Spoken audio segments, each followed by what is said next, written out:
오늘 이 시간에 우리가 잘 아는 말씀, 광풍으로 인해서 풍랑이 일어나고 배에 물이 들어오고 있어요. 37절에 보니까 큰 광풍이 일어나며 물결이 배에 부딪혀 들어와 배에 가득하게 되었더라, 이렇게 되어 있습니다. 자, 그런데 주님께서는 주무시고 계시죠. 38절에 예수께서는 곤물에서 베개를 베고 주무시더니, 제자들은 광풍으로 죽게 되었다고 무서워하고 있는데 얼른 주님께서 일어나셔서 제자들을 도와주시지 않고 세상 모른 채 주무시고 계시는 예수님의 모습은 우리에게 여러 가지 생각을 줍니다. 우리 인생의 배에도 분명히 예수님께서 함께 하고 계시죠. 그런데 종종 우리 인생에 광풍이 불어올 때 주님께서 주무시는 것처럼 보일 때가 있습니다. 인생의 배가 깨질 것 같고 가정과 직장과 건강에 여러 가지 문제가 있는데 주님이 주무시는 것처럼 느껴질 때가 있습니다. 근데 믿음이라고 하는 것은 이러한 순간에도 주님을 바라보는 것이지요. 절대로 주님께서는 주무시지 않는다, 이렇게 말씀하고 계시기 때문에 이 속에 있는 메시지를 우리가 발견하고 찾는 것이 바로 믿음이라고 할 수가 있습니다. 오늘 우리 배에서 주무시는 예수님의 얼굴을 함께 바라보고 묵상하다 보면 여기서 아주 중요한 세 가지 메시지를 발견하게 됩니다. 그리고 광풍이 우리 인생에 들어올 때 우리가 어떻게 해야 할지를 알게 되는 것이지요. 첫째로, 주님의 죽으심을 묵상할 때 우리는 주무심을 묵상할 때 우리는 주님의 죽으심을 발견합니다. 왜 주무시냐면 피곤하기 때문에 주무시는 것이죠. 계속되는 사역 속에서 얼마나 피곤하시면 광풍이 불고 배에 물이 들어오고 있는데도 주무시고 있는 것이죠. 그러면 주님께서 숙소에 가서 쉬셔야 되는데 이 배를 타고 저편으로 가시는 이유는 그 다음 장에 나오는 대로 거라사 광인을 고쳐주시고 구원해 주시고자 가고 계시는 것입니다. 그래서 지금 잠시 가시는 길에 주무시고 계시는 것이죠. 여기서 우리는 예수님이 한 영혼을 위해서 자기 자신을 혹사하기까지 내어주시는 모습을 발견하게 되고, 이렇게 피곤해서 거의 죽은 것처럼 풍랑이 쳐도 알지 못하는 예수님의 모습에서 우리를 향해 목숨을 내어주시는 예수님의 죽으심을 보게 되죠. 그리고 이 배에 누우신 예수님은 이미 십자가에서 자기를 내어주시기로 작정하신 분이십니다. 그래서 어떤 면에서 예수님은 이미 우리를 위해서 죽으신 분이신 것이죠. 이렇게 배에 누우신 예수님은 요나를 떠올리게 합니다. 오늘의 이 본문을 가만히 살펴보면 의도적으로 요나와 대조하고 있는 것을 알 수 있어요. 37절에 큰 광풍이 일어나며, 이 말씀은 요나서 1장 4절에 큰 폭풍이 일어나, 이게 문자적으로 직역하면 똑같습니다. 둘 다 그리고 큰 폭풍이 있었다, 이러한 의미로 같은 문장입니다. 그리고 또 오늘 본문에 물결이 배에 부딪혀 들어와 배에 가득하게 되었다 라고 하는 말씀은 요나서에 배가 거의 깨지게 된지라, 이것과 또 대비가 되고 있습니다. 또 결정적인 것은 예수님이 이 배에서 고물에서 베개를 베고 주무셨다라고 하는 것과 요나서 1장 5절 하반절에 요나는 배 밑층에 내려가서 누워 깊이 잠이 들었다라고 하는 말씀의 대조입니다. 예수님께서 이렇게 배에 누워 계신 것이 요나를 연상시키고 있는 것이죠. 그리고 제자들이 예수님을 깨우듯이 또 요나서에 보면 선장이 요나를 깨우는 모습도 또 대조가 되고 있습니다. 그 실제적으로 예수님께서는 자기 자신을 요나에 비유하셨어요. 누가복음 11장 29절 말씀을 다 같이 한번 읽어보겠습니다. 시작. 우리가 모였을 때 예수께서 말씀하시되 이 세대는 악한 세대라 표적을 구하되 요나의 표적밖에는 보일 표적이 없나니. 네, 이와 같이 예수님께서는 십자가에 죽으시고 부활하실 것에 대해서 요나의 표적에 비유를 하고 계신 것입니다.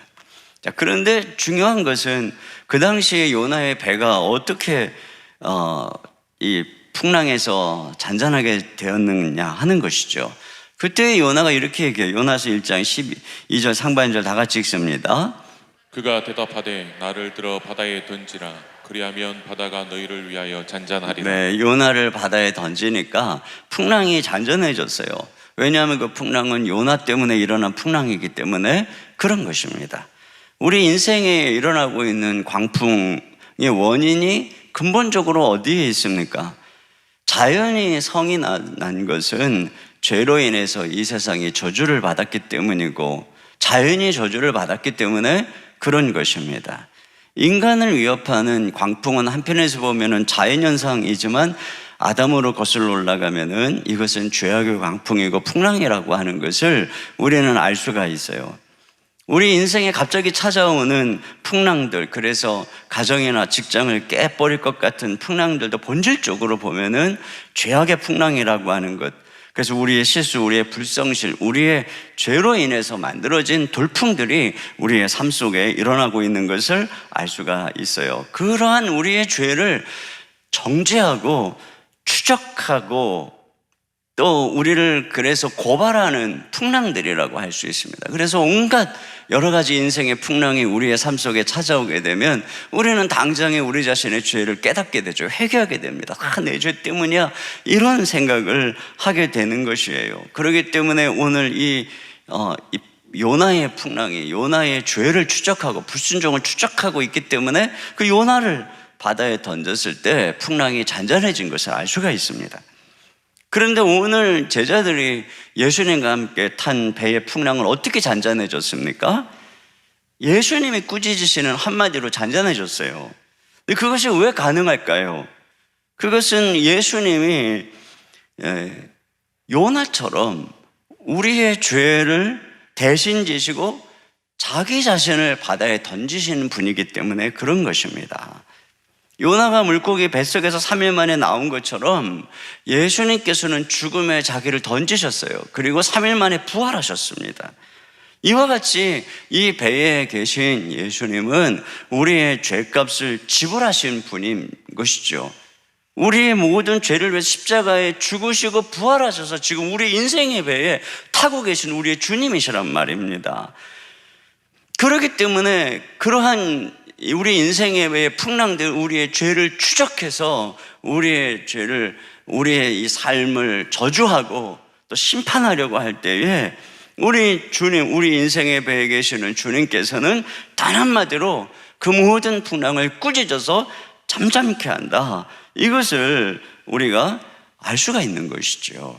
이게 바로 이제 차이점인 것이에요. 요나의 배와 또 지금 이 제자들의 배에, 예수님을 모시고 가는 제자들의 배의 차이점이라고 할 수가 있습니다. 그러므로 여러분, 우리가 우리의 인생 속에 여러 가지 성난 파도처럼 많은 것들이 우리의 삶을 흔들 때가 있어요. 그런 것들이 우리의 죄를 추적하고 우리를 수장시키려고 찾아온단 말입니다.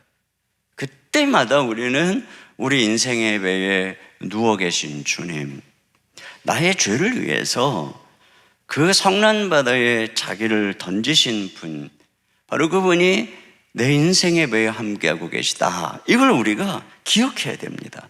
광풍이 내 죄를 생각나게 하고 그래서 내가 죽어 마땅하다라고 마귀가 참소할 때 바로 그 죄를 위해서 대신 죽으신 예수님이 지금 내 배에 누워 계시다. 지금 내 배에 함께하고 계시다. 이걸 우리가 기억해야 되는 것입니다. 로마서 8장 34절 다 같이 읽어보겠습니다. 시작. 누가 정죄하리요? 죽으실 뿐 아니라 다시 살아나신 이는 그리스도 예수시니 그는 하나님 우편에 계신 자요 우리를 위하여 간구하시는 자시다. 네.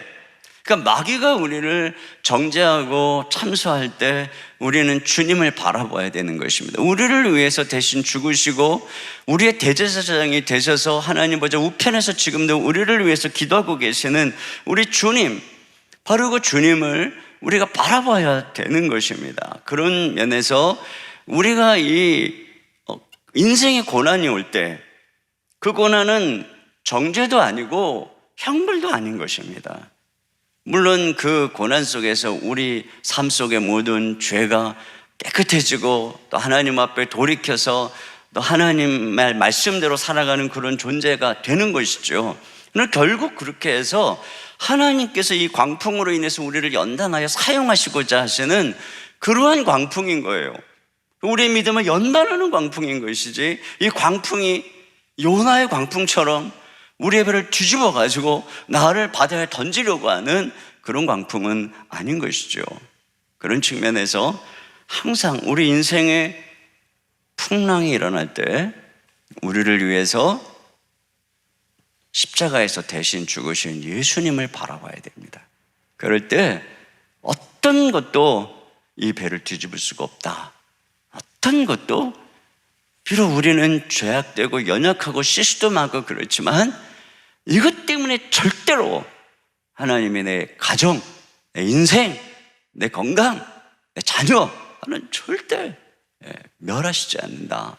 여러분, 이 확신을 우리는 우리를 위해서 죽으신 예수님 안에서 가질 수 있는 줄로 믿습니다. 이 믿음을 가지셔야 돼요.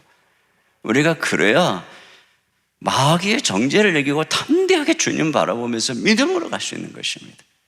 두 번째, 여기 주무시는 주님의 평안한 얼굴에서 하나님의 얼굴을 발견할 수 있어요. 토끼는 깊이 잠을 못 잡니다. 조금만 부시럭거리면 잠을 깨가지고 귀를 쫑긋 사방을 둘러보고 또 부시럭 소리가 나면 그냥 냅다 도망치죠. 그러나 곰이나 사자나 호랑이나 이런 존재들은 그냥 부시럭거리든 말든 코를 드르렁 골면서 잠을 잡니다. 왜냐하면 자기를 이길 자가 없으니까. 뭐가 아무리 부시럭거리고 다가와도 자기가 능히 다 그것들을 제압할 수 있기 때문에 편하게 잠을 자는 것입니다. 여러분은 어떻게 주무시는지 모르겠어요. 오늘 우리 주님께서 풍랑 속에서도 주무시는 이 모습을 우리가 한번 생각해 보세요. 바다의 달인들인 제자들도 무섭다고 떨고 있는데 예수님은 편안히 누워 계신 것이죠. 이유가 무엇이겠습니까? 예수님이 하나님이시기 때문에 예수님께서는 모든 사람들의 죄값을 치르신 하나님이시고 창조주로서 모든 만물의 주가 되시는 하나님이시기 때문에 예수님의 주무시는 얼굴에서 우리는 승리하신 하나님의 얼굴을 보게 되는 것입니다. 그래서 39절 같이 보겠습니다. 시작. 예수께서 깨어 바람을 꾸짖으시며 바다더러 이르시되 잠잠하라 고요하라 하시니 바람이 그치고 아주 잔잔하여지더라. 네, 예수님께서 일어나셔서 바람을 꾸짖으셨어요. 그리고 바다더러 잠잠하라고 명령하셨습니다. 그랬더니 바람이 그치고 잔잔해졌어요. 그러니까 예수님께서는 말씀 한마디로 바람과 바다에게 명령하실 수 있는 창조주시구나. 말씀으로 세상을 창조하셨을 뿐 아니라 지금도 만물을 붙들고 계신 분이 바로 우리 주 예수님이라는 것입니다. 골로새서 1장 16절에 보면 만물이 그에게서 창조되되 만물이 다 그를 말미암고 그를 위하여 창조되었다, 이렇게 말씀하고 있습니다. 백부장이 예수님이 집에 오시겠다고 하니까 내가 예수님 우리 집에 오시는 것을 감당하지 못하겠습니다. 말씀만 하사 낫게 해주십시오. 저도 제 수하의 부하에게 가라면 가고 오라면 옵니다. 예수님의 그 믿음대로 말씀만 하셨고 그 시로 그 하인이 나음을 입게 되었습니다. 이것은 바로 예수님이 모든 만물의 주인이심을 백부장이 믿었다는 것이고, 그렇기 때문에 모든 만물이 그 말씀 앞에 불복하고 있는 것을 우리가 보게 되는 것이죠. 예수님은 그런 분이시라는 겁니다. 우리 예수님이 지금 주무시고 계시는 게 아니라, 무관심하고 계시는 것이 아니라, 우리는 토끼 같아가지고 호들갑을 떨고 있지만 예수님께서 가만히 계시는 것은 어떤 것도 겁이 나지 않으시니까, 그 모든 것도 다 제압할 수 있는 능력이 있으시니까, 그러니까 예수님께서 평안히 누워 계시는 것입니다. 우리가 그런 측면에서 그 예수님의 얼굴을 바라보는 게 정말 중요한 것입니다. 목자가 양이 아무리 늑대가 어슬렁거려도 저 멀리서 무슨 동물의 소리가 들려도 목자가 옆에서 평안하게 피리를 불고 있으면 양들은 그냥 평안한 것입니다. 목자의 얼굴이 평안하면 평안한 거예요. 구약의 성경을 보세요. 하나님의 사람들이 여러 가지 인생의 어려움이 있을 때, 그때 그들이 성전에 가서 하나님을 봤어요. 하나님을 보니까 성소에서 그들의 눈이 열려서 보좌에 계신 하나님을 보고 열린 하늘문으로 올라가 보니까 거기에 보좌가 있고, 하나님은 천사들의 찬송을 받고 있고, 거기에 그냥 고요함과 평안함과 영광이 가득한 것입니다. 세상에는 난리를 치고 있는데, 세상은 마치 자기들이 교회를 그냥 마음대로 할 수 있는 것처럼 그러고 있는데, 우리는 불안한데, 전쟁과 난리의 소문이 일어나고 있는데, 그런데 모든 것을 다스리고 통치하고 계시는 우리 하나님의 표정은 고요한 것입니다. 잠잠한 것입니다. 거기서 하나님의 사람들은 위로를 받은 것입니다. 거기서 믿음을 발견하고, 여전히 하나님 손 안에 있구나, 여전히 하나님이 다스리고 있구나. 이게 바로 우리가 예수님에게서 보아야 되는 거예요. 예수님이 우리한테 무관심해 갖고 주무시고 계시는 게 아니라, 크고 놀라우신 하나님이 모든 역사를 주관하고 계시면서 그냥 편안하고 계신 것입니다. 우리가 그 분께 초점을 맞춰야지, 그냥 맨날 이 토끼 같은 믿음을 가지고 호들갑을 떨고 그러면 이게 믿음이 없는 사람 되는 거예요. 여기 주님 한마디로 광풍이 잔잔하게 되죠. 이 광풍은 선을 넘어 들어오는 거잖아요, 그냥. 그래서 여기 37절에 보니까 큰 광풍이 일어나며 물결이 배에 부딪혀 들어와 배에 가득하게 되었더라. 내 배 밖에 있어야 물이 막 선 안으로 들어오죠. 우리의 삶에 이런 것들이 있어요. 내 안전한 가정, 직장, 자녀, 또 교회라고 하는 배를 흔드는 것들이 있어요. 그때 우리가 두려움을 느끼죠. 이거 무너지는 거 아닌가 하는 건 두려움을 느껴요. 그런데 우리 주님이 누구냐? 이런 선을 넘는 것들을 그냥 단숨에 꾸짖어서 너 어디 감히 하나님의 사람들이 타고 있는 배 안으로 들어오냐고. 바람도 꾸짖고 물결도 꾸짖어 버리니까 다 잠잠해져 버리고 전부 다 제자리를 찾아갑니다. 여러분, 우리 하나님이 이런 하나님을 우리가 신뢰해야 되는 것입니다. 이 모든 게 다 주님의 손 안에 있어요.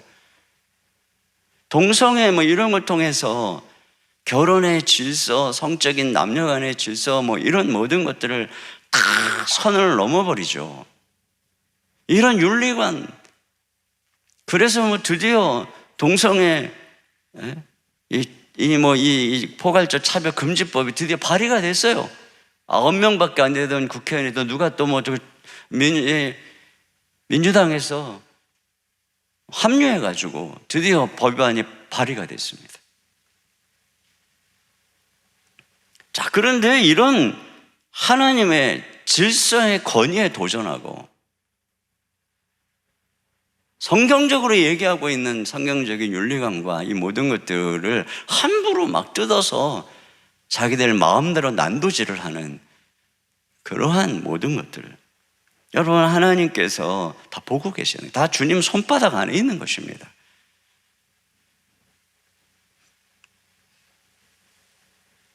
뭐 내면의 강풍도 마찬가지예요. 우리 마음속에 끌어오고 있는 분노나 미움이나 불안이나 염려나 이런 것들도 우리 살아계신 주님 앞에서 아무것도 아니에요. 여러분은 불안하고 두려워하는지 모르겠지만, 여러분 안에는 미움과 시기와 의심과 이런 것들이 가득한지 모르겠지만, 그런 것들 때문에 막 큰일 날 것처럼 느끼는지 모르겠지만, 전능하신 하나님 아무것도 아니에요. 그분의 얼굴을 바라보시면 아무것도 아닌 것입니다. 또 이 광풍은 말이 안 통하는 거잖아요.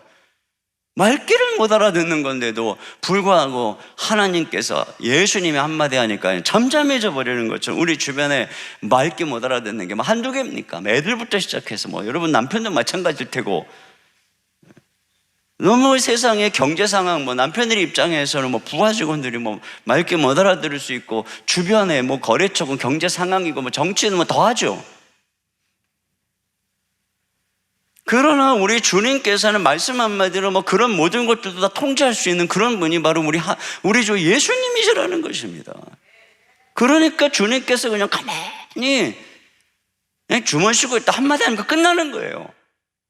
지금은 주무신 것 같고 뭐 그들이 막 큰 소리치고 광풍에 모든 걸 뒤집어 엎을 것 같지만, 우리 주님이 딱 일어나시는 날에, 그 한마디 딱 바라는 날에 모든 게 다 끝장나는 줄로 믿습니다. 이게 바로 우리 하나님이세요. 우리 예수님이신 것입니다. 그러므로 여러분, 우리가 이 주님을, 우리 주님이 얼마나 능력 있는 분인가를 바라봐야 돼요. 여기 이 바람이나 이 바다는 자기가 그러고 싶어서 그런 게 아니죠. 바람이 미니까 출렁거린 거고, 바람은 또 뭐 자기가 이렇게 광풍처럼 불고 싶어 불겠어요? 뭐 기상이변이나 뭐 여러 가지 기후나 뭐 기압에 문제가 생겨서 그러는 거겠죠. 환경의 어지럼짐 때문에 마찬가지예요. 뭐 우리 애들이, 우리 가족이, 뭐 남편이 뭐 그러고 싶어서 그러겠어요? 망가진 사회, 문화, 사상, 이런 영향, 배후에 또 그러한 것들을 통해서 역사하는 마귀의 이 세력이 있는 것입니다. 그러니까 우리가 아무리 꾸짖어봐야 자기도 그러고 싶지 않은 거예요, 애들도.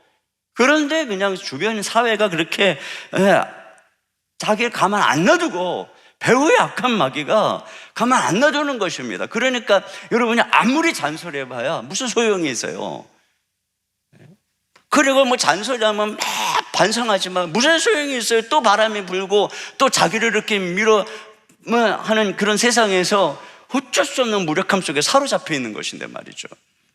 그런데 우리 주님께서 바람 한마디, 이 말씀 한마디로 그들을 잔잔케 한데, 그 배후의 세력까지 다 통제하는 분이라는 것입니다. 그게 능력인 것이죠.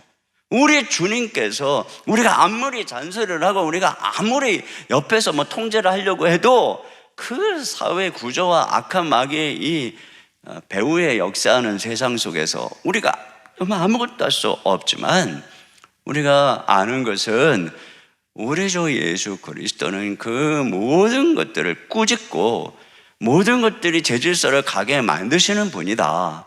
여러분, 우리가 이것을 신뢰할 때 우리는 이 잔소리를 그치고 기도하는 거예요. 왜 우리가 말해봐야 무슨 소용이 있냔 말이죠. 그 배후에 악한 영과의 싸움이라는 것을 우리가 기억해야 되는 것입니다. 항상 우리의 싸움은 혈과 육의 싸움이 아니에요. 영적인 싸움인 것입니다. 그러니까 영적인 싸움은 어떻게 싸워요? 그 모든 영적인 주권과 권세를 가지신 우리 주님을 신뢰함으로 기도할 때 주님 한마디면 모든 어둠의 세력이, 악한 귀신과 마귀가 떠나가게 되는 줄로 믿습니다. 그러므로 셋째로 우리가 묵상해야 되는 것은 뭐냐면, 제자들의 시각에서 보면 우리 주님의 주무심은 이 배에서 예수님의 가벼운 존재감을 보여주는 것입니다. 배 안에서 지금 광풍이 일어나고 있어요. 제자들이 얼마나 애를 썼겠어요. 무서워하고 죽겠다고 원망이 가득하죠. 근데 예수님이 주무시고 계세요. 주무시고 계시다는 건 뭐예요? 안 깨웠다는 거죠. 안 깨웠다는 건 뭐예요? 예수님 깨워봐야 바다에서는 우리가 잔뼈가 굵어 있는데 예수님이 뭘 하실 수 있겠어? 그 내버려 둔 것 아닙니까? 그래서 여기도 보면 예수님은 선생이여라고 생각한 겁니다. 선생님이야, 가르칠 때나 도움이 되지. 내 이 풍랑이는 바다에서 선생이 할 일이 뭐가 있겠냐, 이런 생각을 한 겁니다. 여기 36절 하반절에 보면 배에 계신 그대로 모시고 갔다. 이게 무슨 말이냐면 예수님이 주로 배에서 이렇게 배 띄워놓고 그리고 사람들을 가르쳤어요.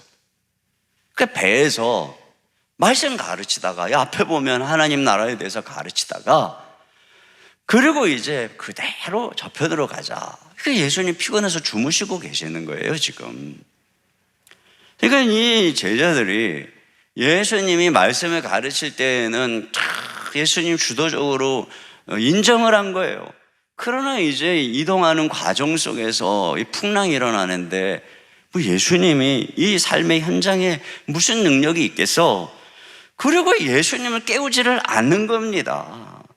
여러분, 이 깨우지 않는다, 기도하지 않는다, 그런 것은 믿지 않는다는 거예요. 우리가 이 기도한다는 게 우리가 얼마만큼 실제적으로 내 삶 속에 주님이 모든 것을 주관하고 통치하고 있는가 하는 것에 대한 정확한 바로미터인 거죠. 근데 언제 깨우는 거야? 하다 이제 자기들의 힘이 아무것도 안 되니까 그냥 지푸라기를 붙드는 심정으로 글자가 써요. 이제 예수님, 우리가 죽게 된 것을 돌아보지 아니하시나이까 하고 원망이 가득해가지고, 우리가 뭐 하다 안 되면 꼭 누구 원망하잖아요. 자기가 다 한다면 괜히 막 애매한 남편한테 막 원망하고, 막 애들한테 막 원망하고, 막 걔한테 막 원망하고, 뭐 그렇듯이 깨우는 거예요. 그냥 예수님 주무시고 계신데 왜 안 돌아보십니까? 왜 이렇게 원망함으로 깨우냐는 거예요. 진작에 믿음으로 처음부터 주님께 정중하게, 주님, 우리가 도저히 뭐 그러면서 자기 연약함을 고백하고 믿음으로 깨워야 되는데, 그러니까 주님께서 여기 40절에 어찌하여 이렇게 무서워하느냐, 그러면서 뭐라 그래요? 너희가 어찌 믿음이 없느냐. 믿음이 없는 것입니다. 여러분, 우리가 알아야 되는 게 뭐냐, 주님께서는 이 장면을 가만히 묵상해 보면은 이렇게 배에 고물에 물이 들어오고 배에 물이 가득하게 될 정도도 주님께서 깨시지 않는다. 물론 피곤해서 그러실 수 있겠죠. 그런데 이게 한편에서 영적으로 가만히 생각해 보면 우리가 깨우기 전에는 주님이 일어나지 않는다는 거예요. 이 침몰 직전인데도 주님 스스로 일어나시지 않는다는 겁니다. 왜냐하면 주님은 이 배에 주도권을, 우리 인생의 주도권 우리에게 주셨기 때문에,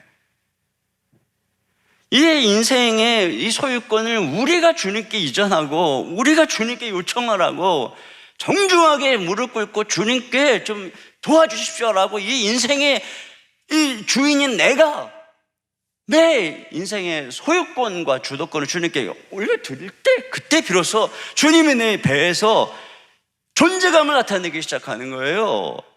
그런데 내가 끝까지 뭐 해보겠다고 안 깨우잖아요. 그럼 주님도 가만히 계시는 거예요.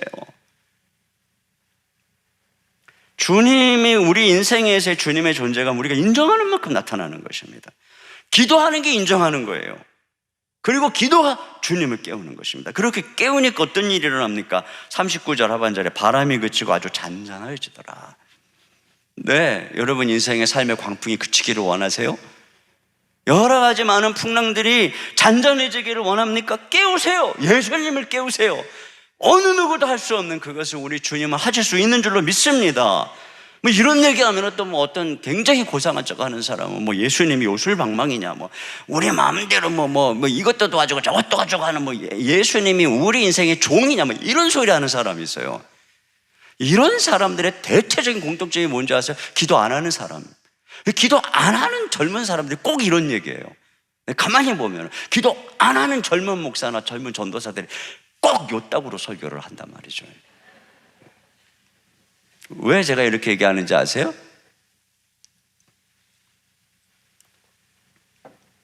여러분, 제 경험에 의하면요, 자기 인생이 주인이라고 생각하니까 기도를 안 하는 거예요. 그리고 내 인생의 주인이 예수님이라고 믿으니까 시시콜콜 모든 면에서 주님을 의지하고 주님께 기도하고 주님께 물어보고 주님께 요청하는 거예요.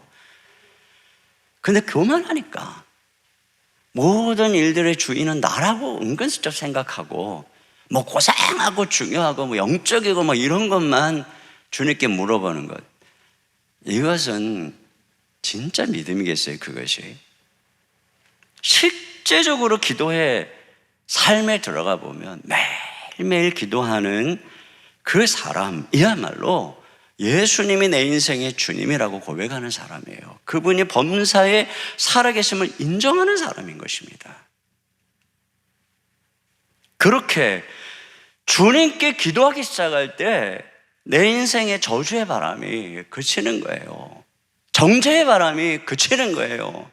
선을 넘어오고 있는 모든 광풍이 그치는 거예요. 그렇게 주님께 날마다 무릎 꿇고 그분 앞에 무릎 꿇고 주님이 내 인생의 주인입니다, 주님이 배의 주인이십니다 할 때 비로소 내 인생의 모든 죄와 저주를 짊어지신 나의 구세주, 그리고 내 인생을 창조하고 당신의 계획대로 멋진 삶으로 이끌어 가시는 내 인생의 하나님, 그분이 내 삶에 드디어 존재감을 갖고 주도권을 가지고 삶을 인도하기 시작하는 것입니다. 그때 질서가 잡히는 거예요. 그때 모든 광풍이 잔잔해지는 것입니다. 선을 넘던 모든 것들이 제자리로 돌아오는 것입니다. 깨워야죠. 대한민국도 마찬가지입니다. 한국교회도 마찬가지죠. 우리가 기도해야 되는 것이죠. 이렇게 지금 마구잡이로 하나님의 말씀의 선을 막 세상에서 넘어 들어오고 그럴 때 가만히 있고 원망만 하고 불평만 하면 그냥 주님 가만히 있는 거예요. 그러나 대한민국이라고 하는 배에 우리 주님께서 가만히 계신 것처럼 보이지만 그럼에도 불구하고 우리가 전심으로 믿음으로 깨울 때 우리 주님께서 일어나서 한 말씀 하시면 모든 것들이 잔잔해지고 질서가 바로 잡히게 될 줄로 믿습니다. 그리고 또 41절 말씀이니까 이제 드디어 주님을 제대로 알게 되는 거예요. 기도할 때. 자, 41절 다 같이 읽습니다. 시작. 그들이 심히 두려워하여 서로 말하되 그가 누구이기에 바람과 바다도 순종하는가 하였더라. 네, 그가 누구이기에. 그러니까 우리가 기도할 때 예수님을 재발견하게 되는 거예요. 물론 지금까지도 예수님 어떤 분인지 알았겠죠. 그러나 이렇게 주님께 기도하고 주님께서 기도의 응답을 통해서 역사하고 나니까 그가 누구이기에. 여러분, 하나님은, 예수님은 하나님이세요. 지금 우리가 알고 있는 것보다 더 위대한 하나님이세요. 그분은 우리에게 매일매일 재발견되어야 되는 분인 거예요. 매일매일 우리는 도대체 예수님이 누구시기에, 그가 누구이시기에, 이것이 매일매일 어떻게 재발견됩니까? 기도 속에서 재발견되는 것입니다. 기도하는 사람은 경험하는 것입니다. 우리 주님이 능치 못함이 없는 하나님이라는 사실을 기도하는 사람은 경험하게 되고 그는 알게 되는 거예요. 그가 누구이시기에. 그렇기 때문에 결국은 우리 예수님처럼 베드로 보세요. 그렇게 호들갑을 떨던 그가 헤롯이 그를 죽이려고 감옥에 가두어도 내일이면 이제 죽을 때가 되었어도 거기서 평안히 자잖아요. 그리고 교회는 기도하고 그때 천사가 나타나서 그를 구해주는 기적이 나타나고 그런 믿음의 사람들을 통해서 초대교회의 모든 광풍의 풍랑을 뚫고 하나님의 복음이 증거된 것을 우리가 알 수 있어요. 중요한 것은 이것입니다. 우리 믿음이 이렇게 자라야 된다는 것이에요.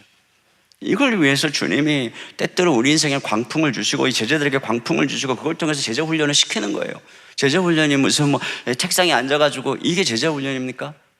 이런 말씀을 통해 알아가는 주님은 우리의 삶의 실제적 광풍 속에서 그 주님을 의지하고 그분이 누구이시기에, 예수님이 누구이시기에, 이때 제자훈련이 되는 거예요. 그러니까 여러분 인생 광풍이 있다, 제자훈련 중인 것입니다.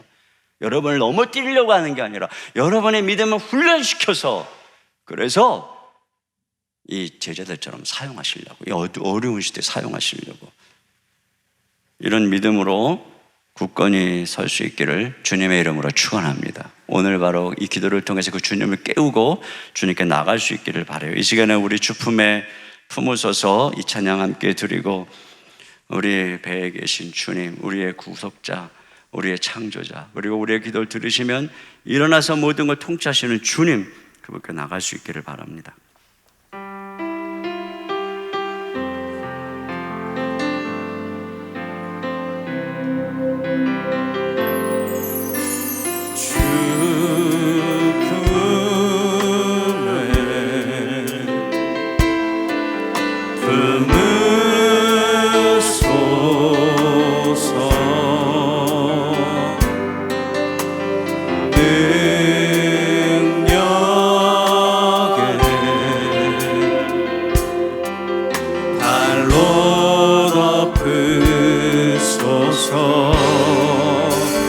거친 파도 날 향해 와도 주와 함께 날아오으리.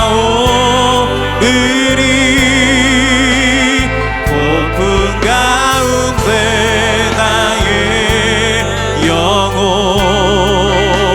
잠잠하게 주를 보리라. 주님 안에 나 거하리. 주님 안에 나 거하리.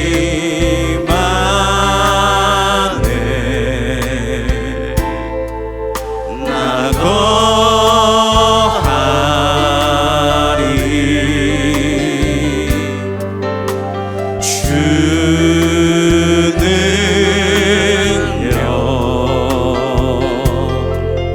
나 잠잠히 믿네. 거친 파도 날 향해 와도 주와 함께 날아오으리. 고픈 가운데 나의 영혼 잠잠하게 주를 거친 파도 날 향해 와도 두 손 들고 찬양합니다. 날 향해 와도 주와 함께 날아오으리. 고통 가운데 나의 영혼 잠잠하게 주를 보리라.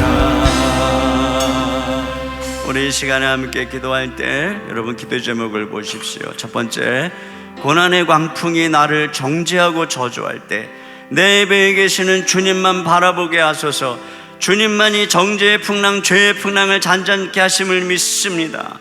여러분, 항상 마귀는 우리를 정죄하죠. 그러나 우리 주님, 우리 위해 죽으신 주님이 우리 인생의 배에 계세요. 그분이 우리의 주님이십니다.